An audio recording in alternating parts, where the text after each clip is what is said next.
కార్తీక పురాణము 23వ అధ్యాయము. శ్రీరంగ క్షేత్రమున పురంజయుడు ముక్తిని పొందుట.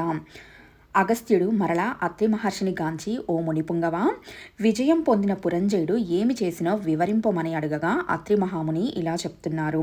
కుంభసంభవ, పురంజయుడు కార్తీక వ్రతాచారణ ప్రభావమున అసమాన బలోపేతుడై అగ్నిశేషము శత్రుశేషము ఉండకూడదని తెలిసి తన శత్రురాజులందరినీ ఓడించి నిరాటంకముగా తన రాజ్యమును ఏలుచుండెను.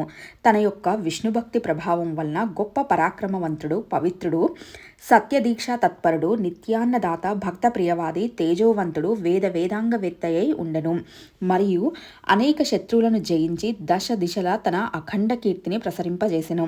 శత్రువులకు సింహస్వప్నమై విష్ణుసేవా దురంధరుడై కార్తీక వ్రత ప్రభావమున కోటికి పడిగెత్తి హరిషట్వర్గములను కూడా జయించిన వాడై ఉండెను.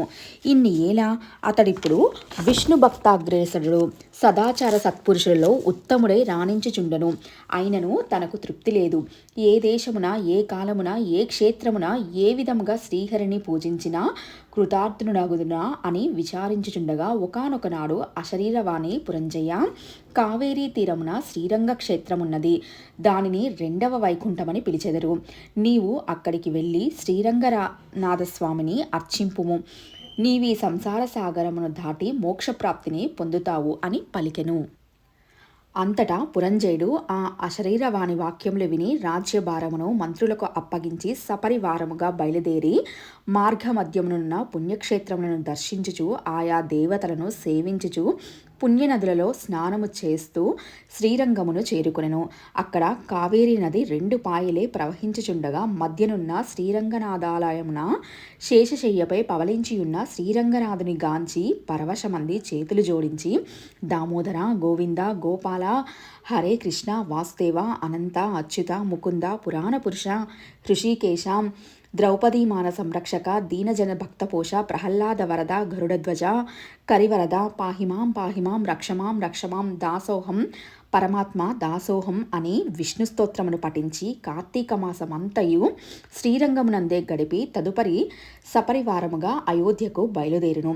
పురంజయుడు శ్రీరంగనాథస్వామి సమక్షమున కార్తీక మాసములో చేసిన వ్రతముల మహిమ వలన అతని రాజ్యమందలి జనులందరూ సిరి సంపదలతో, పాడి పంటలతో, ధనధాన్యాలతో, ఆయురారోగ్యములతో ఉండిరి.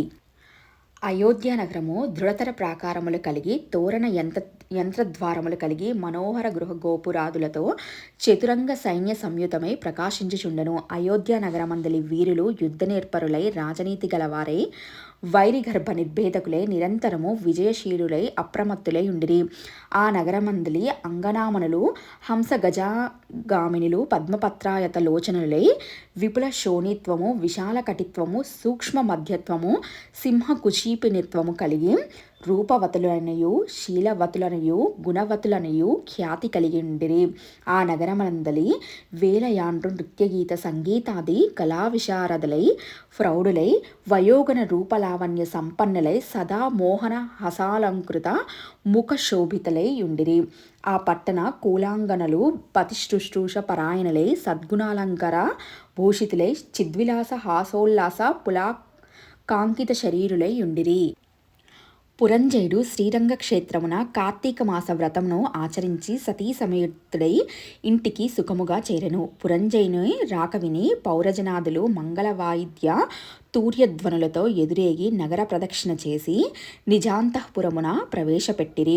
అతడు ధర్మాభిలాషి అయి దైవభక్తి పరాయణుడై రాజ్యపాలన మునర్చుచు కొంతకాలము గడిపి వృద్ధాప్యము వచ్చుటచే ఐహిక వాంఛలను వదులుకొని తన కుమారునికి రాజ్యభారమును అప్పగించి పట్టాభిషిక్తుని చేసి తాను వానప్రస్థాశ్రమము స్వీకరించి అరణ్యమునకు వెళ్ళెను. అతడు అరణ్యమున కూడా ఏటేటా విధి విధానముగా కార్తీక వ్రతమును ఆచరించుచు క్రమక్రమముగా శరీరముగుడచే మరణించి వైకుంఠమునకు పోయిను. కావున ఓ అగస్త్య, కార్తీక వ్రతము అత్యంత ఫలప్రదమైన మహత్యము కలది. దానిని ప్రతి వారును ఆచరించవలెను. ఈ కథ చదివిన వారికి, చదివినప్పుడు వినువారికి కూడా వైకుంఠ ప్రాప్తి కలుగును. ఇట్లు స్కాంద పురాణాంతర్గత వశిష్ఠ ప్రోక్త కార్తీక మహత్యమందలి 23వ అధ్యాయము 23వ రోజు పారాయణము సమాప్తము.